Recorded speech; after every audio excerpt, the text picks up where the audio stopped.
करीम अम्मा बाद मोहतरम हजरात, आज मैं आप लोगों के सामने औलाद के हुकूक पर बात करने जा रहा हूँ। आप हजरात गौर से सुनें। इस्लाम में जिस तरह माँ बाप का हक औलाद पर है, उसी तरह औलाद का माँ बाप पर हक है।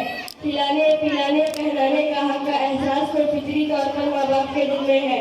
हाँ, औलाद का असल हक वालिदैन पर उनकी दीनी और अखलाकी तरबियत है।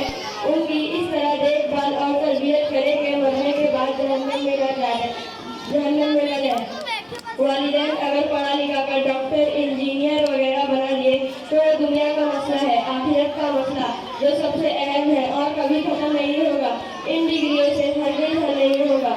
इसीलिए अल्लाह रब्बुल इज्जत का इरशाद है, ए ईमान वालों, अपने आप को और अपनी औलाद को जहन्नम की आग से बचाओ। दुनिया की आग में बच्चे जाने लगे तो वालिदैन कितना फिक्रमंद हो जाएंगे।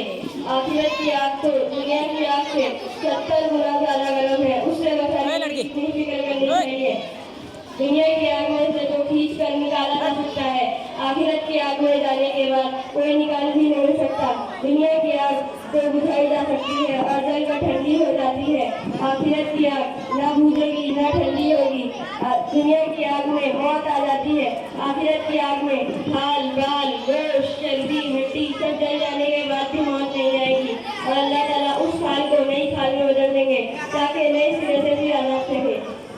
हदीस में इरशाद नबी सल्लल्लाहु अलैहि वसल्लम है, बाप की तरफ से औलाद के लिए उससे बेहतर कोई अतिया नहीं कि वो औलाद को पाकीज़ा तालीम और तरबियत दे।